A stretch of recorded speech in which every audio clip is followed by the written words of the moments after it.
Hello, world. Welcome back. I am Ryan, aka Crownson's Corner. This is the Healing Chefs podcast. And today we have T Will, a tree junkie. Yeah, big T Will. How we doing? How we doing? Man, doing excellent, man. How about yourself? Awesome, man. I'm loving life. Shout out to everyone doing the Earl Cup and everything. That's not my scene, but shout out to everyone out there. But Likewise. yeah. It's too hot and there's just too much going on for me. But man, it's too many people out there. Yeah. Maybe one day the Healing Chefs will have a booth, but right now we keeping it inside. Man, they ask me all the time. I'm like, man, do I really want to give away $50,000-$60,000 worth of free shit? I'm like, yeah. Bro, you hit it, man, nail on the head, dog. Like, I love y'all, but like sometimes the freebie zombies show up. Right. And that's all they're there for. Yeah, dog. And I love the culture and the community, but I don't love that. But you know, sure. but to each their own. You know, everybody's got their thing. So the first segment, we're gonna go ahead and play the little intro real quick, cannabis journey, and I'll explain that.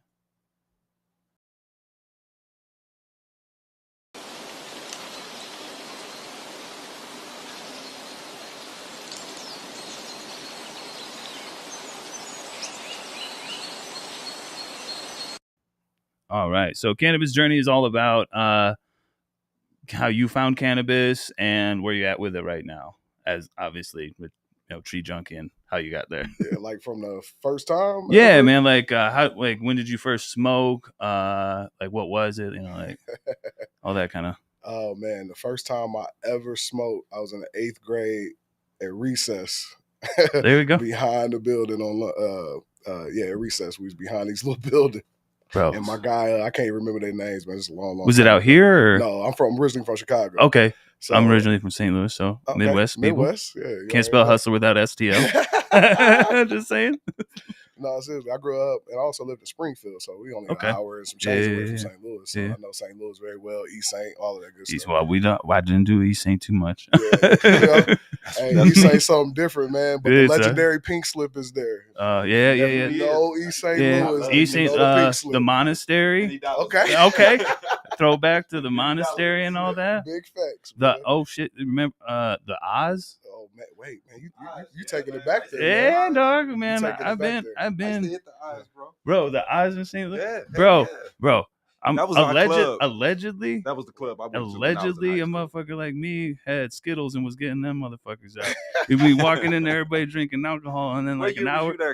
An hour, yeah, an hour or so afterwards, everybody drinking orange juice and water. Oh yeah, The first one's 5, the next one's 20. Good days.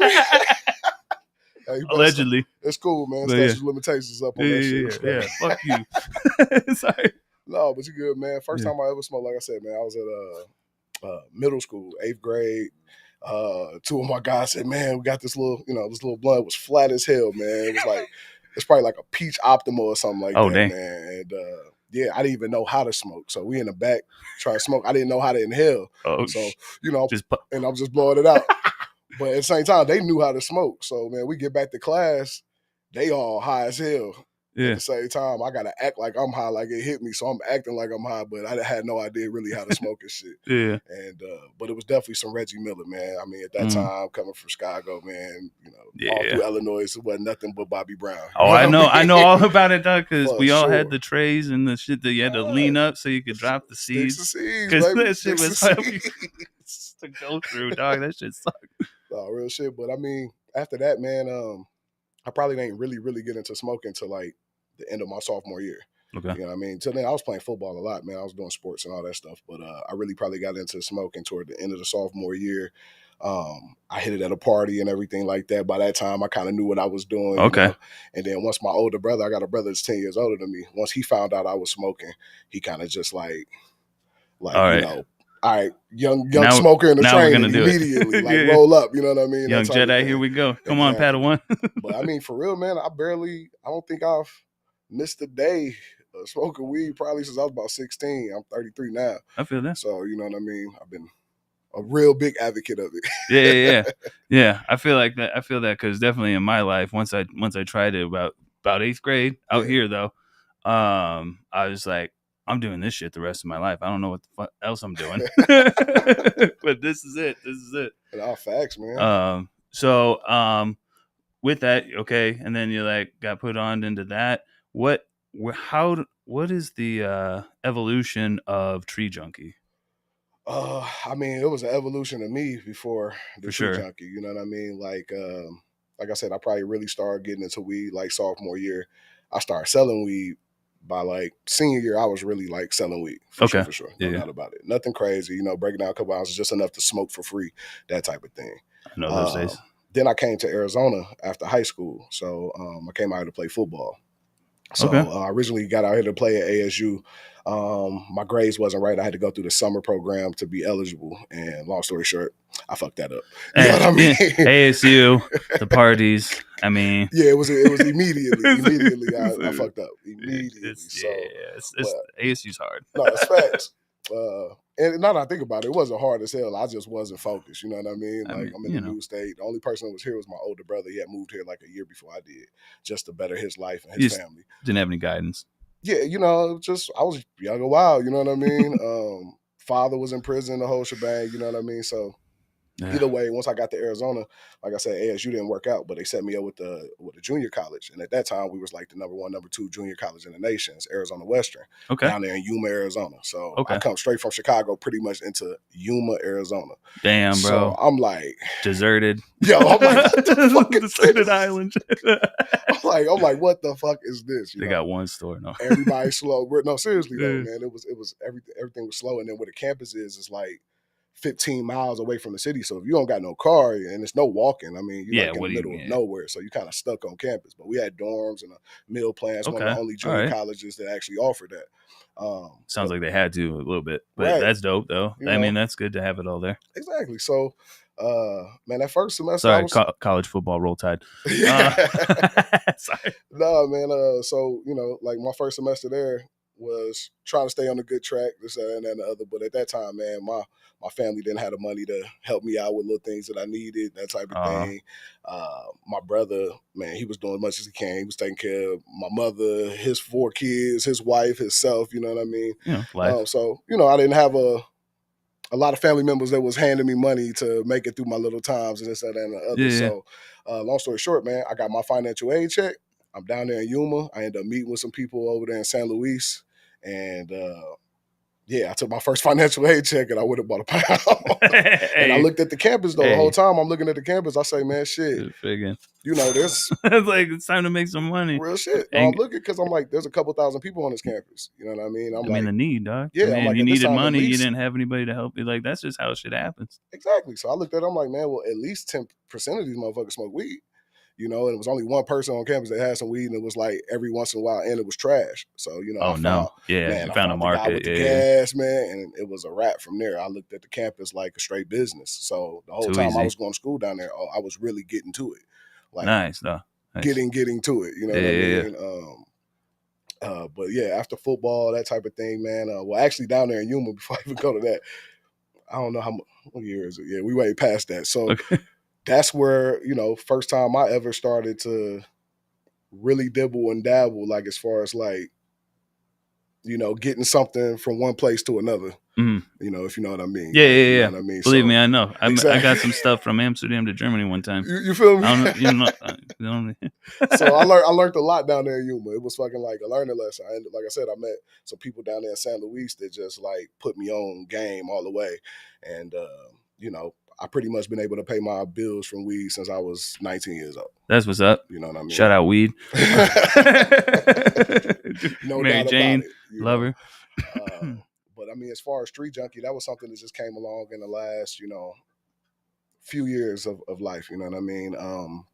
Originally, how we kind of it's a lot of steps that got us to that point. But originally, like I had a good friend that played in the league, that played in the NFL. Okay. And you know, he was kind of gearing up. He was always kind of ahead of his time, man. So he was gearing up for when he was going to retire or when football was over for him, period, anyway. You know, so he was looking for something that made, you know, that type of money outside of the NFL. Smart. You know, at the same time, I was dabbling in caregiver grows. I had already I was already in the streets. I was already, you know, doing pretty caregiver days. Yeah, caregiver days, right. So, you know, this whole thing. Exactly. I'm already ridiculous. Dibbling and dabbling, you know, no doubt about it.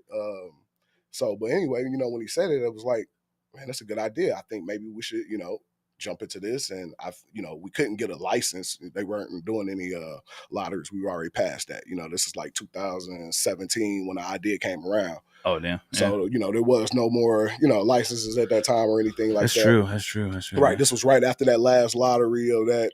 They did 100 the first and then 32 the next or something like that. Yeah, because I moved back out here 15, yeah. Right. So, we couldn't do it that way. So I'm like, well, really the only way we can get in the game is to, do a cultivation site. So I was a novice, man. I had no idea what it really took. I had never learned how to, find property or, pull permits, GC a project, all of this stuff. It was all new to me. But, long story short, I told my guy, well, shit, I'll get it done. And, it kind of started from there. And we originally were partnered with they got a CBD company now, Cactus Kush something. But anyway, shout out to them. Yeah, well, I can't think of them.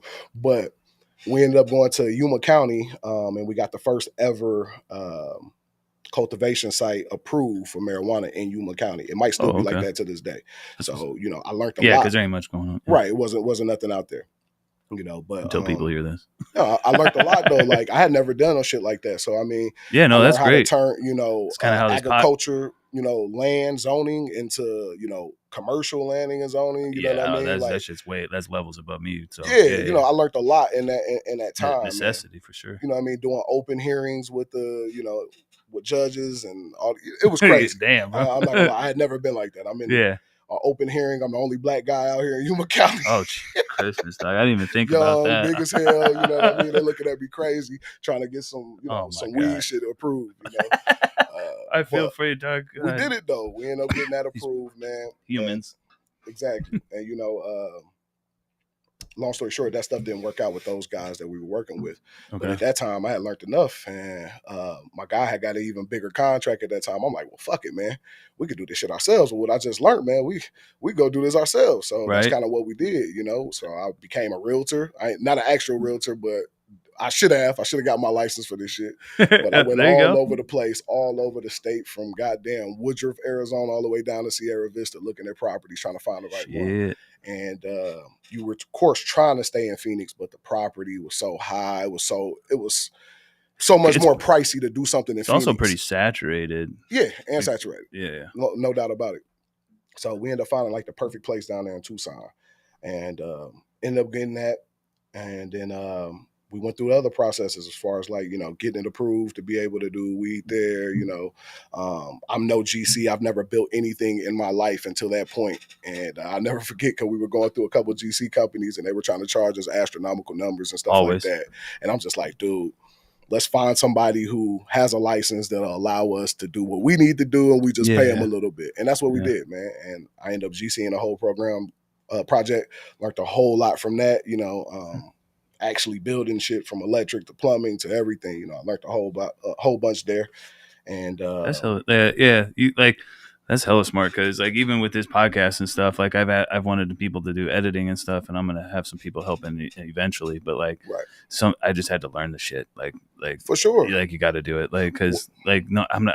Especially starting a business. I mean, you probably had funding and stuff. I don't have the funding or whatever, so I can't afford to pay people. So I got to do it myself. But that's awesome that you had the ability to be at least to go out and do these things, because that's that hustler mentality, dog. Well, we didn't have a choice. I'm not gonna lie. It was we didn't have enough money to actually do what the fuck we was trying to do. Exactly. You know what I mean? We thought we did. No. Yeah. And like I said, even the guy that I'm working with, it's not like he was a fucking Odell Beckham, like he got, $100 million or something like that. No, bro, he drained himself, you know what I mean? Damn. Everything that he had, no doubt about it. And we had other partners, that eventually came in because the money was drying up, and that's how, Rico and my other partner, Mo, I kind of got into the game as well. And I had known Rico years before. We had already, been started a brotherhood before, so I had already knew him, but it was the perfect person, and he brought an even more perfect person, my partner Big Mo. So big shout outs to Big Mo. Shout out to all of them, man. Yeah, so we'll have to get them both on their own show. Oh yeah, man, they all need their own show, man. Everybody's lives is kind of crazy, man. I love this shit.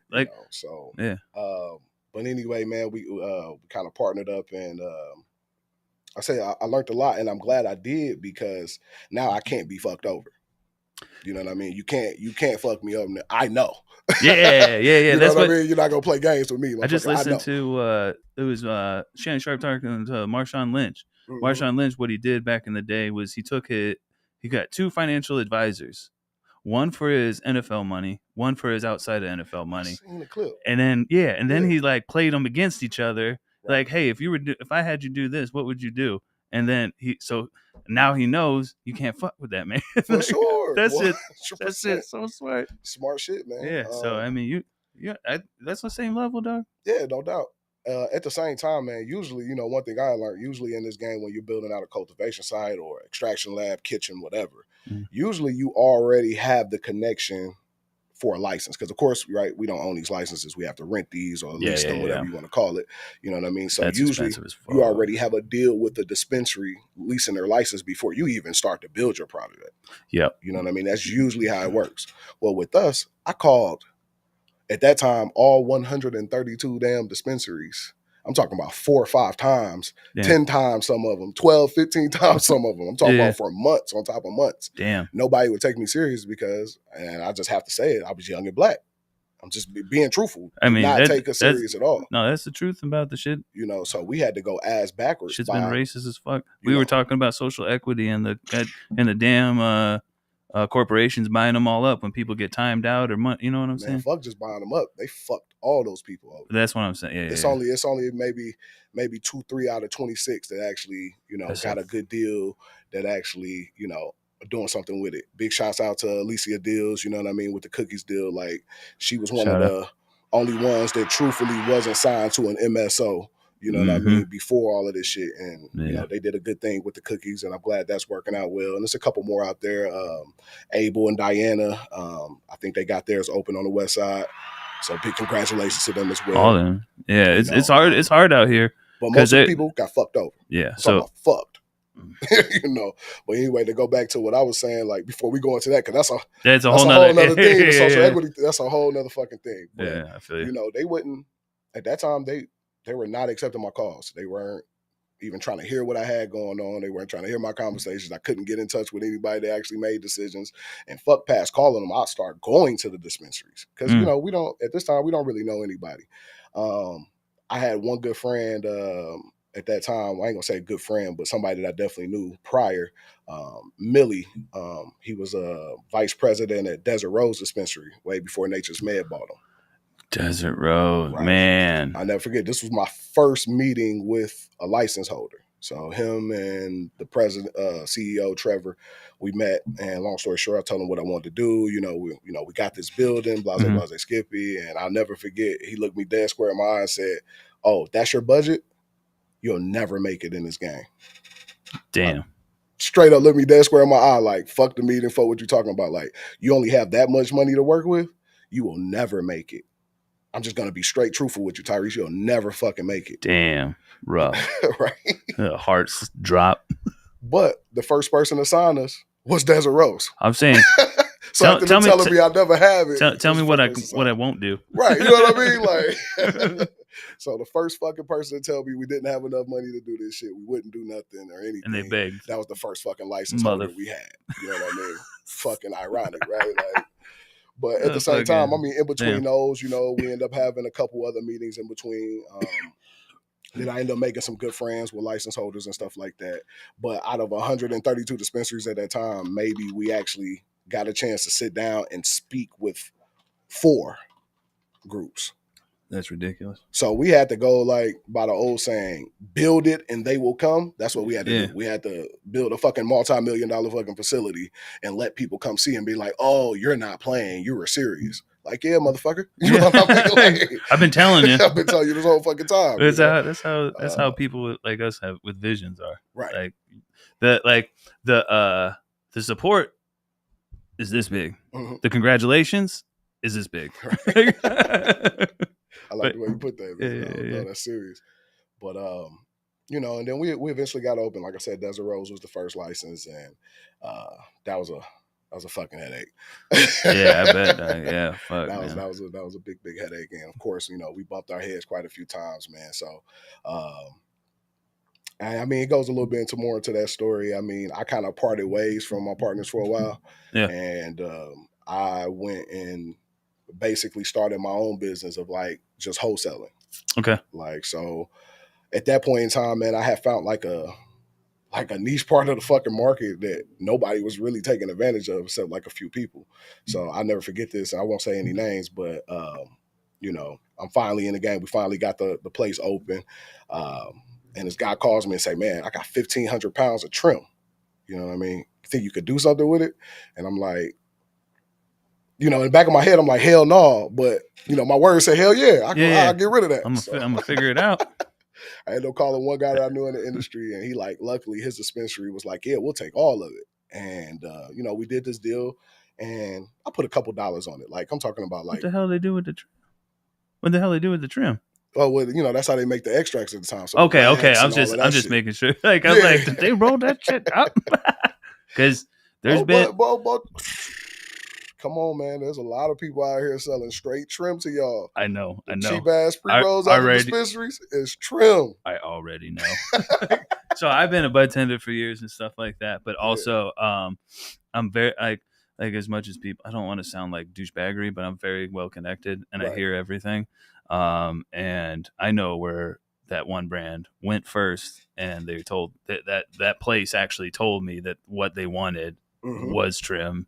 And they're like, no, we're not going to do that because eventually they're going to cut that shit open and it's going to be my head on the table. So, yeah. 100%.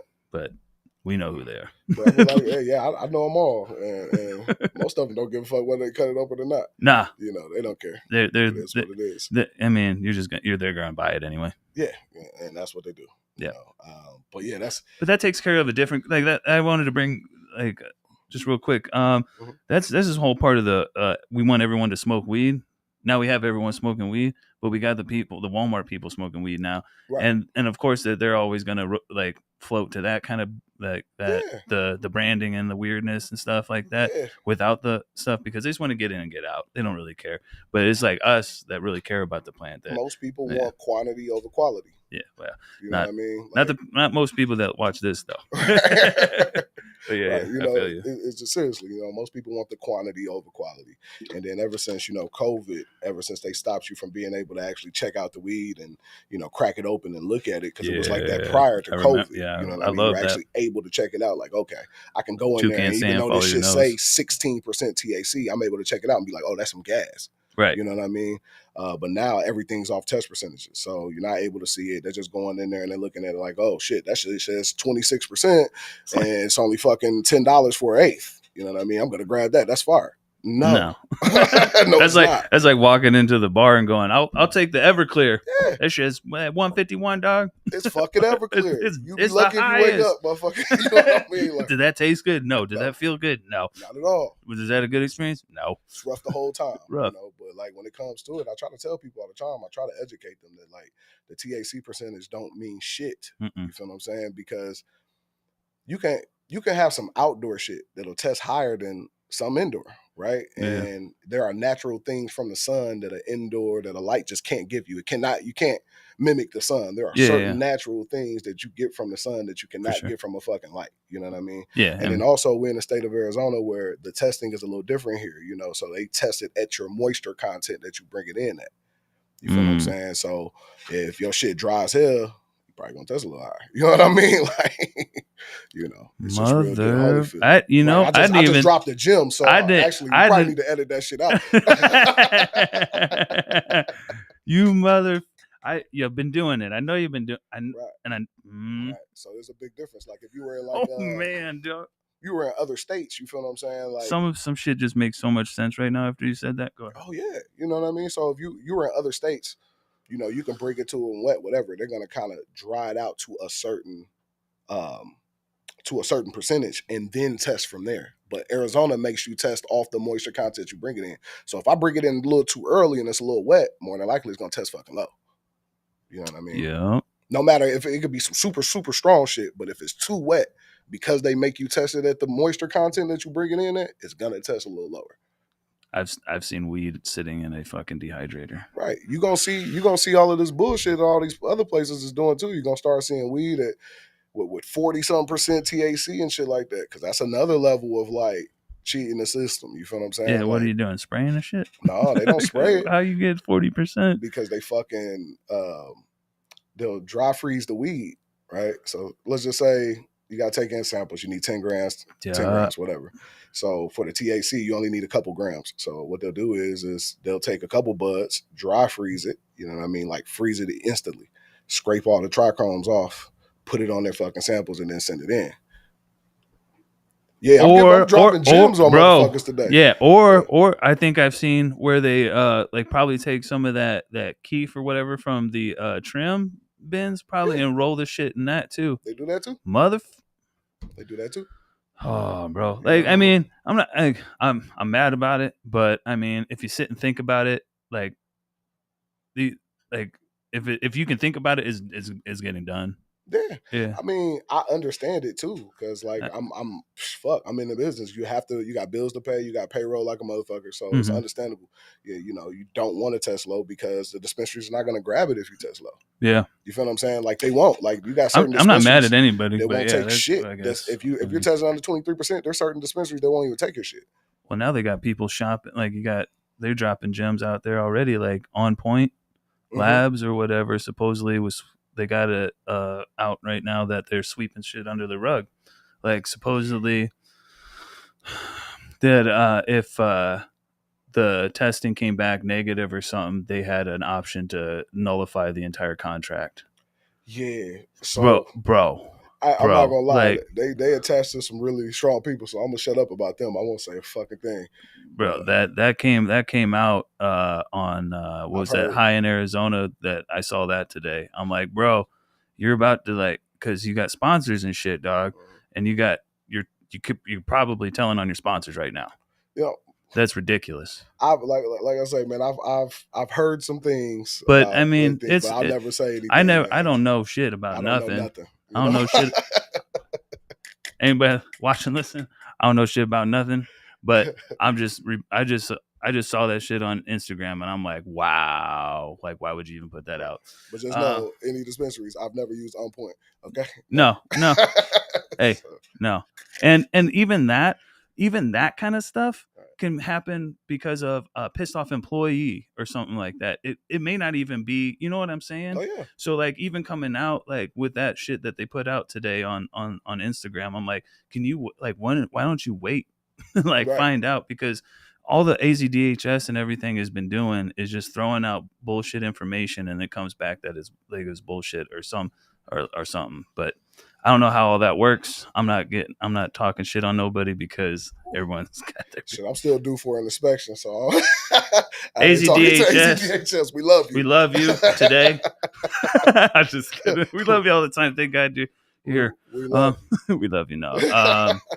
I'm all about comedy. But anyway, Tree Junkee, where you guys like so you started Tucson and everything, like what are you all in all the dispensaries, and like where are you? No, we're not in all the dispensaries in Tucson, and that's mostly like politics why. Yeah, it is. Yeah. We got a very, very good name down in Tucson, you know. For sure. Very good. Speaking of good name, I just see like obviously Rico bands and everything y'all connected, but I just seen y'all. No, that's like, my partner. Yeah, you know what I mean? Like Rico, that's my partner. Like that's broski.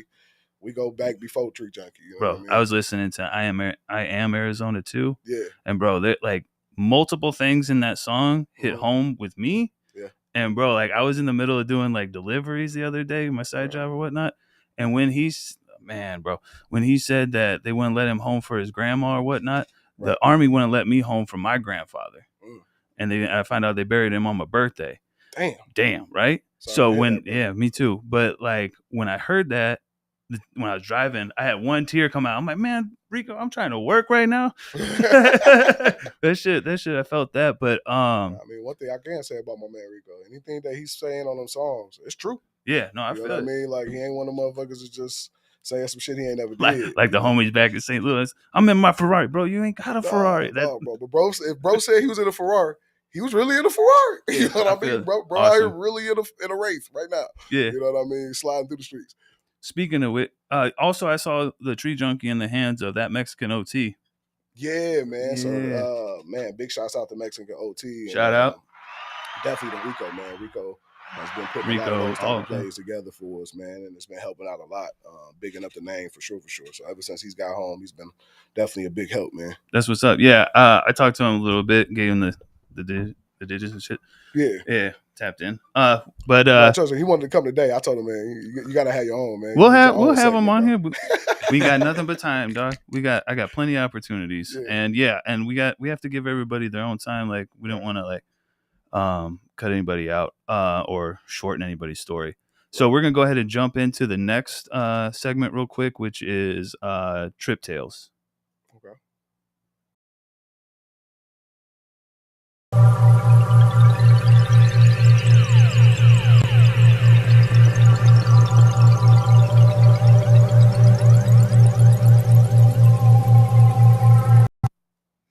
All right. So Trip Tales is all about psychedelic experiences, or if you have any questions, because I'm heavily into psychedelics. Right. Yeah. Okay. Yeah.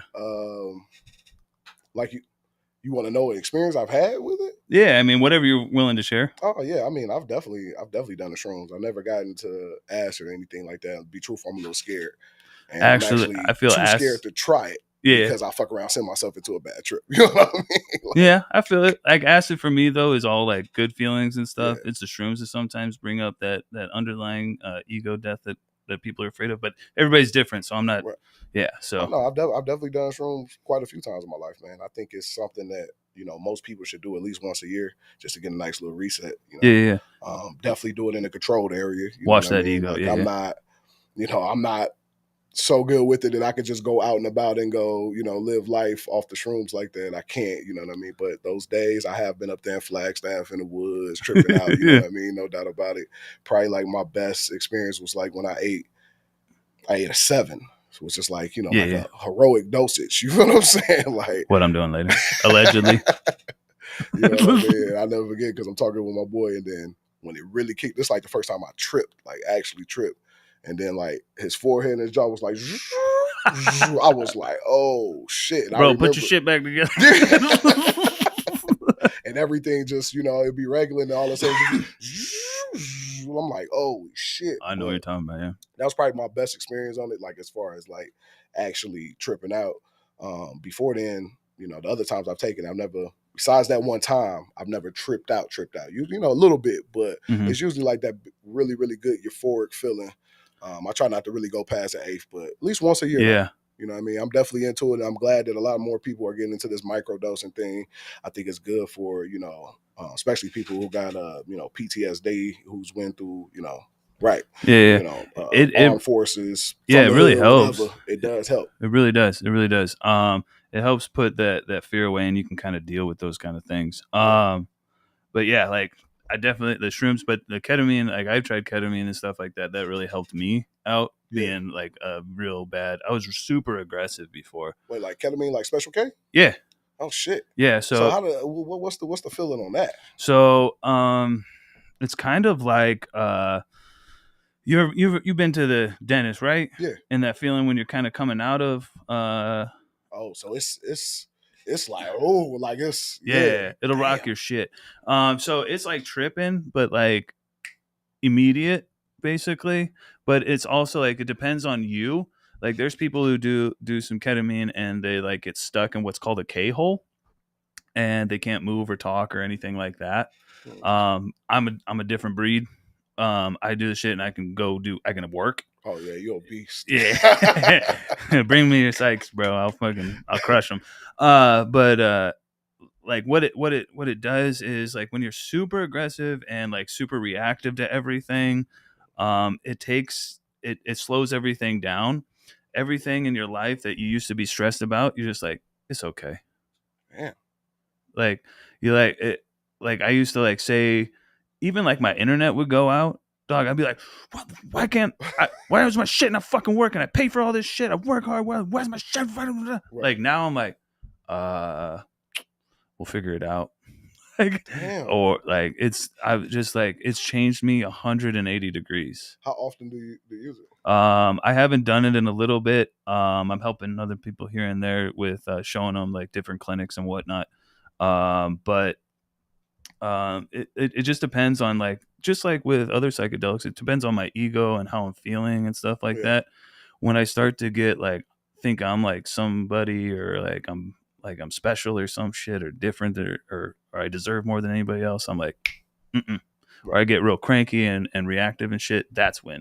But for the most part, right now, I don't really need that shit no more. That's good. Because it's slowed it down and pushed me back enough that I can like handle these things, and now I have like the coping mechanisms to actually handle it, instead of like trying to hide behind drugs and shit. Well, shit, now you got me a little amped to try it, man. We'll talk about it offline and shit like that, but I got you. But yeah, I know I've like, I have other people I'm helping out too. But yeah. Damn, man. This was yeah. Yeah, man. Like I said, man, I'm definitely up for the shrooms. Like the shrooms, I think is like really, really. And the ketamine, for me, you can control it a bit more than shrooms and acid. Really? Yeah, you can control it. Because I will say, man, ain't once you trip it ain't nothing you can do to calm yourself down. Like, yeah, so like ketamine like doesn't last that long.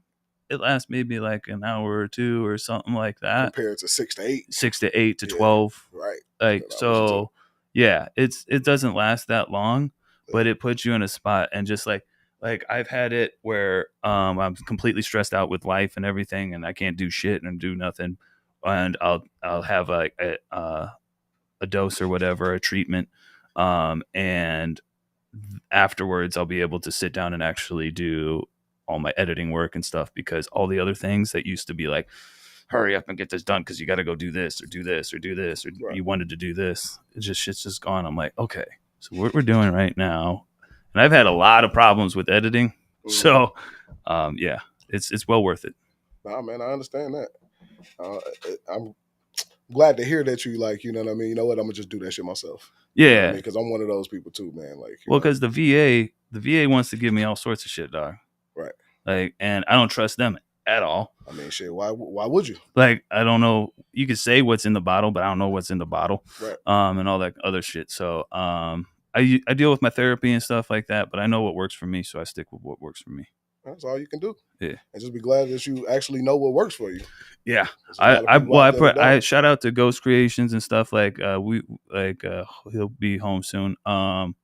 We dealt with a lot of this shit together, and he's helped me immensely. That's why I wear this thing. It's not even about like anything. It's just he gave this to me, and he's the one who pretty much helped turn my life around. So gotcha. Shout out to you, Dan. Big shout out. But real quick, we can just jump in. You want to do the break or? Yeah. Okay. Just play that video real quick, and then we'll jump into the mental health.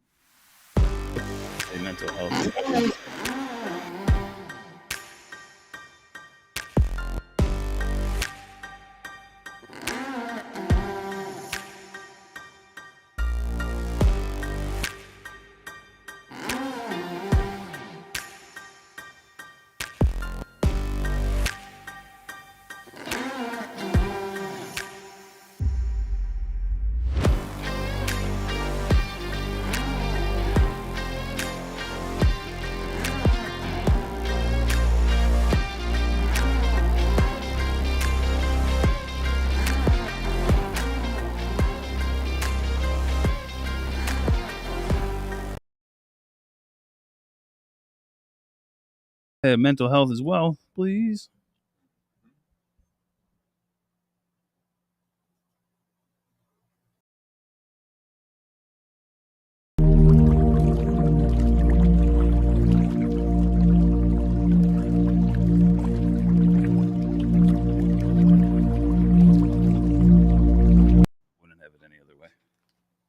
Yeah, so like just like you said, I can't get messed over now because I know what I'm doing. Yeah. All right. So this says mental health is wealth. We kind of already tapped into it. Like I said, I'm myself a veteran with PTSD.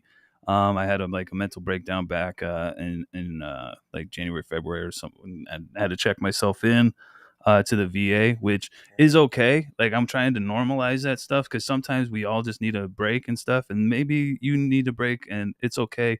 And quit making people feel bad for getting that help, because we're better people once we get the help, and everyone deserves a chance. So that's just kind of thing that I've been through lately, and I know that I'm sure you've had to deal with a bunch of like bullshit that you've had to deal with even in the cannabis industry. Man, I don't think I've ever dealt with so much bullshit until I got into the legal cannabis industry, man. Yeah. This side of it is full of snakes, man. I mean, it's more dirty than the other side, than the black market side. You feel what I'm saying? It's way dirty over here. There's, and if you watch movies, I'm just gonna say this: if you watch movies, there's top players that always like smash out the smaller players too. Oh yeah, 100%. By but watch a movie. Yeah, most definitely, like, man. This shit's real. Yeah, it's real dirty, man.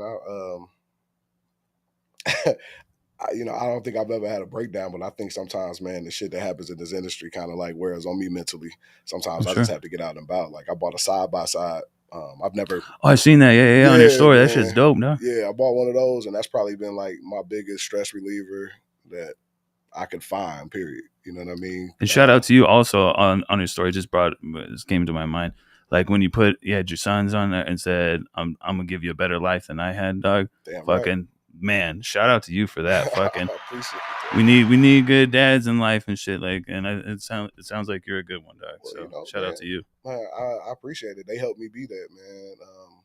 I don't think if it was for them, that's the reason I'm on this legal side of it. You know what I mean? Like to give them a better life. I didn't want them growing up to go see their daddy behind glass like I did. You know what I mean? I seen my mom and my dad behind glass for years. You know what I mean? So both. It's hard to be the one to break the cycle, dog. Yeah. So I didn't want that again for him. So when I got a chance to do this, I went full fledged. You know what I mean? All the way. Nice. And I'm still going. But, like I say, man, it's been so much bullshit, man.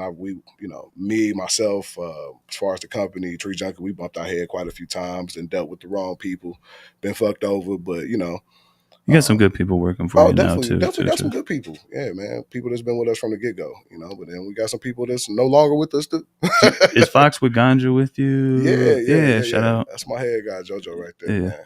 One of the best, man. Him and Caesar, man. Those are guys, they've been with me from the get-go. And, for him, I hired him first into the industry. So like when we were building that building, he was actually a plumber. Okay. Him and his father was working for a plumbing company, you know what I mean? And they had to dig these trenches. And I'll never forget, man, this is like straight into concrete. And all they had was like a little pitch, whatever the fuck that tool is. And I said, all right, I'm finna go to lunch. By the time I got back, all 4 of these 4x4 fucking holes were cut. I was like, man, who the hell did this? He was like, oh, man, that was him. I'm like, what? Like, man, listen, as soon as we open up, if you want a job, you want a job. And I mean, he kind of came in as, lower tier, doing whatever, cleaning, trimming, whatever. Now he's been a head grower for the last couple of years. You know what man, I mean? Hell yeah, dog. Yeah. We love to see it. Right. For the last couple of years, he's been a guy. He's been producing all the good fire from Tree Junkee. Man, we got quite a few we got to pull from Tree Junkee to jump on the podcast. Oh yeah, everybody got their own story, man. Everybody got their tap own in story. DMs. We'll set it up. Yeah. But yeah, no, man, he's been a good guy, man. It's like little bro to me. But yeah, you know what I mean. Like I say, man, just to tap in, like this game is dirty as fuck, bro. Yeah. I'm talking about like every other day you hear a story of somebody fucking this person over, this person getting fucked up. I do hear it every other day. I feel like sometimes I'm the TMZ of THC and AZ, but well, you know why? It's because on this side of the game, there's no consequences and repercussions. You feel what I'm saying? So like on this side of the game, only thing you could do is be like, oh yeah, you fucked me. Now I got to spend hundreds of thousands of dollars to sue you for hundreds of thousands of dollars. It don't fucking make sense. No. You know what I mean? Right. Life don't make sense neither. Like, I never forget. Like I got fucked over by a guy knowing that I'm going to win this and all of this shit. As soon as I went to a lawyer, he was like, okay, yeah, man, we could definitely beat this.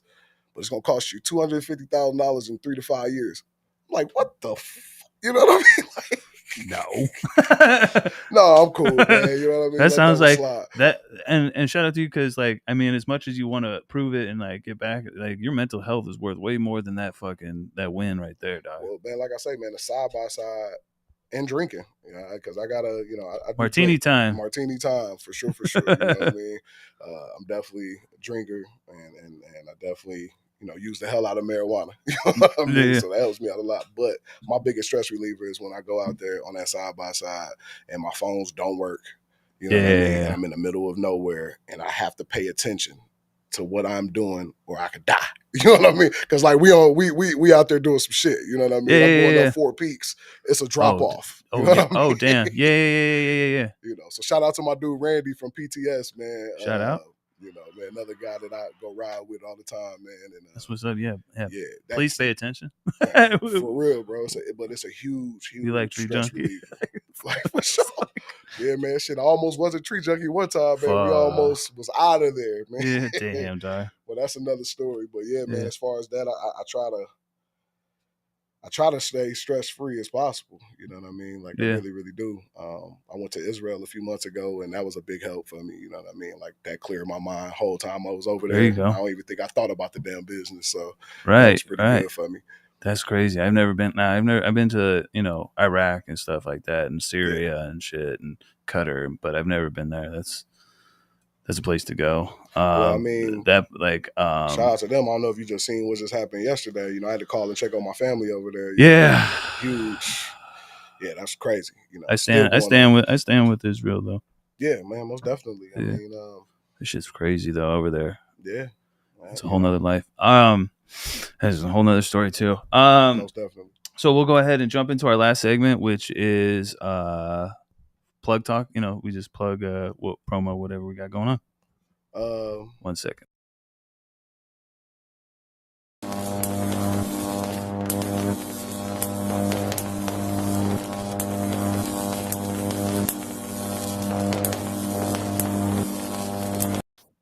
All right. So yeah, this is all about what we got going on. So if you tell the people what you got going on coming up, and I mean, you know, Tree Junkee is steadily growing. We're getting into more and more stores. You know, I mean, big shout out to Nirvana and the cookie store. They've been a huge help to us. You know what I mean? No doubt about that.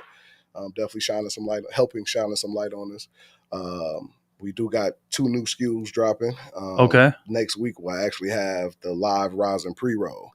Oh, you know what I mean? So yeah, doing a collab with somebody else down there in Tucson. I don't want to say their names, not yet, but it's been on my Instagram. I've said it already. But oh shit, I gotta look. Goddamn, I didn't look. I'm sorry. But yeah, no, they make some wonderful, wonderful products down there. Now we finally decided to collab, and we're about to drop new live rosin pre. Have they been on this show?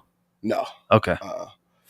But they're gonna be. This is going to be pretty big for us. I'll ask you after. And big for the industry because there's just not too many people that have live rosin anything. No, yeah, it's all like hash rosin. Right. It's like cured. You know, it costs a little bit more and take a lot more time to get the live rosin going. You know what I mean? So, yeah. But this is like a very elegant, product that we drop in. High end for sure. And don't get me wrong, all our products is high end, but I like to keep it at a price where, everybody can afford it too. We appreciate that. Yeah, you can't go in there and get my shit for $15 an eighth. And if you're on the east, spend $60 either for an eighth. You know what I'm saying? So, yeah, I know we're on the east side, right? I'm on the east side at least. And I know that y'all are at Sticky Saguaro and stuff like that. So I definitely, if you're on the East Valley, go check them out there too. Sticky. Definitely, if you're far east, check out True Bliss. They have been, with us from the get-go, even when we had the old jars, Yeah. You know my history with True Bliss. Oh shit! I didn't. I ain't nothing, man. So back in the day, I put True Bliss onto a lot of people, like Glorious. I gave them Potent Planet and shit like that. Oh shit! Okay. Yeah, so I kind of got in, like, I was the one that was kind of like finding all like the quality and stuff and bringing it into the mom and pop shop and have them talk to them and put them on the shelf because I'm like, I smoke that, and if I smoke that, buy that. Oh damn. And I'm not trying to be no douchebag, but it's true. And I helped them open up I was one of the people that helped them open up the new store and stuff like that. But they got mad at me because allegedly back in the day, someone was making cupcakes and putting it on their story, and then they had customers messaging in. And fuck me up. Oh man, well, I'm sorry to hear that. But no, I don't want to get between because I love True Bliss and Trudy and Heidi and all y'all. I love Heidi. Trudy, I messaged you not too long ago. I told you, like, let's work it out. Like, life happens and stuff like that. So my line's open. Is Aaron still there? I believe so. Yeah, Aaron, you can hit me up too. Like, I've made my way around this community, telling people sorry and working shit out. Like, you hit me up. Trust me, man. You know what I mean? I probably got some problems with some people that you cool with too. It's good. So it's good. This industry's crazy. I'm not really mad at them anymore. Like I did my thing and everything, and that kind of got me to what I'm doing right now. So no, like I said before, they gave me a lot of like a good shot. Like I picked up their job instead of being the sous chef at Roost Chris in Scottsdale because I wanted to be near weed. Oh man. Yeah. So shout out to them. I appreciate you guys for the opportunity and whatnot. I all this other shit is just jokes and stuff. I love you guys. Like we can work it out. That's old shit. But yeah, no. True Bliss is a great place. I love. There's like some really good bud tenders there. I know like Brandon Lapp, if he's still there, he's a good guy. Yeah, I gotta get better with the names. What's Bobby? If Bobby's still there, Bobby's still there. Bobby, I love you, Bobby. I just see her about a week ago when I dropped some stuff on. Yeah, they've been a really, really big supporter of mine from the get go. Dope. You know what I mean? Good. So, I mean, they like Trudy's a good person and stuff like that. Things just got weird. It's all right. No, understandable. And then like even before Tree Junkee was a thing, I was already kind of doing business with Trudy. Wholesaling to that, wholesaling stuff. So, we kind of grew our own relationship there.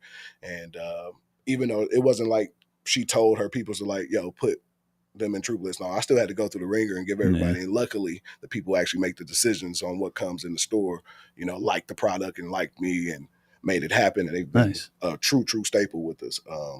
That's dope. But I heard you say, shout out to Potent Planet too, man. Those are my next door neighbors, right? Yeah, I know. I was just trying to give you your shine, dog. I ain't trying to. No, we good, man. Man, no problems at all. Shout out Amar. I think I've only met Amar maybe once. I haven't met too many people from over there. If you scroll all the way down, Amar got all his workout stuff, but if you scroll all the way down in Amar's stuff, you'll see me with my green hair, me and Amar with the mask from way back. Okay. Way back. So that's when we finally opened North. I was talking about Oasis back in the. But when we opened the True Bliss store and he came in, he put a picture up. So shout out to him for that. Got you, man. I'm glad to see it because I have to like straight up. They got some fire. Yeah, I used to talk to them back in the day. I was gonna. I ain't gonna never put them down like that. They got some gas over there. I can talk about it now. I at one point in time I was trying to make their edibles. Mm-hmm. Like obviously they're a smaller company too and haven't been able to produce edibles and whatnot. Right. But we were in talks at one point in time to do that. And everyone's tried my shit. I'll get you some of my shit sometime. Man, definitely let me get a try. I'll fuck your world up. I'll fuck your world up. Man, nothing but respect to those guys, man. I feel like they think that we don't like them or vice versa, something like that. You know what I mean? Is it because it's like you know what I mean? It's a little we don't need that shit. We already. Problem. Like, dude, when I say like we're like 1,000 square feet away from each other, like 1,000 square feet. Like I can throw a fucking football and hit your front door. You know what I mean? We're not mad at each other. Like it's all good. Or you might no. I mean, let's see. Here. Yeah, that's dope. Anything else you got? I mean, I'm gonna try some of this shit. I'm gonna smoke some of this shit on a story and stuff for y'all. Yeah. And then the new live resin pen we're dropping as well. So that'll be in about 2 weeks. But the live rosin. Is that going to Sticky next week? Hopefully to everybody. You know what I mean? Hopefully everybody decides to go ahead and take it in. Sticky Saguaro, I know you're marketing and all sorts of stuff. Brandon, if you're watching, listening, get it in. Thank you. I'm gonna buy it. It's gonna be a game changer right here. I'm gonna buy it. So. And we'll put it on the story and all that kind of stuff. Yeah, we'll run it. It's gonna be good for any dispensary decides to carry because the marketing that we're about to do is gonna blow shit out the water. You know what I mean? So it's gonna 2024 gonna be real nice with Tree Junkee. Real awesome. Nice. I'm stoked. I can't wait to see it, and we'll have you back on after all that stuff too. Most definitely. So we can talk about it and reminisce. Let's see here. So what we have going on, the Healing Chefs. I'm gonna go ahead and announce that me and Cameron are meeting back up Friday. So he's probably gonna be back on the podcast here and helping out. Shout out to you, Cam. Killer Cam. Cameron Brown. Oh, okay. I'm about to say, I'm like, Killer Cam? Bro. Like, Dipset? I'm like, bro. I know he got a crib out here, but damn, like, I didn't know. Hey, get on the show. Send this to Cameron if he's out here. Send it to Cameron. Dipset. This is Dip over here, by the way. Man, we could be all out. Man, I love that. Anyway, sorry, but actually, what we have next week is Two Tone to Superstar. Okay. Interview. Shout out to you. Big, like number one, if not the number one of the top hip hop podcasters out here and stuff like that. You coming through next week? Yeah, next week. And like right after him is a younger artist, young JJ. We're gonna have him on here right after. JJ. Yeah. You might as well send Rico right up after that, man. And then let's see what days. You got Tone coming through. Rico should be coming right up. I'll come with him next time, but I'll let him tell him because it's more to that Tree Junkee story, and it ain't right for me to actually get into it without him being here as well. You know what I mean? Like, because the story crazy, really, how Tree Junkee came around and how all these young black brothers is, bro, we one of the only minority-owned companies in the entire state. Like, it's maybe, shout out. It might be 2 more out there, maybe. You feel what I'm saying? So we the only ones, and only ones that look like this and walk and talk the way that we do. You know what I mean? So yeah, for sure. Yeah. And shout out to you guys because this whole weed shit has been racist since forever. I'm like, I ain't with brothers it. making some money off of it. Man, that's why that's my whole slogan: black owned, brown grown. Right. There you go. Black owned, brown grown. That's what's up. Shout out to you guys. I mean, I know I'm white now, but like, hey, we got white people in the building. You gotta have allies in all. You gotta have allies in all walks of life. It's real. All right. So we got that coming up. Just dropped a bunch of merch. The merch is on the link tree or stuff like that. We got some Halloween stuff. If you're looking to pick up anything right now, I got a discount code going on for that. 15% off of everything. It's just Halloween, all cap, whatever, no cap. But check it out. All proceeds go to actually this podcast and everything. This has been great, dog, and I can't wait to smoke some weed. But all right, so everybody tap in. Make sure before I do that, subscribe, like, follow, notifications, whatever the hell, Spotify, YouTube, all that, Instagram. Tap in, smoke up, trip out. Definitely follow Tree Junkee, man. Follow Tree Junkee at TreeJunkee. Again, run it by one more time. TreeJunkee at Tree Junkee. At Tree Junkee. Also, shadow ban yet, so you should be able to find it. Yeah, put an E on it. Maybe if we get shadow banned, put one. You know what I'm talking about. Anyway, y'all have a great one. Be good. Love you. Out.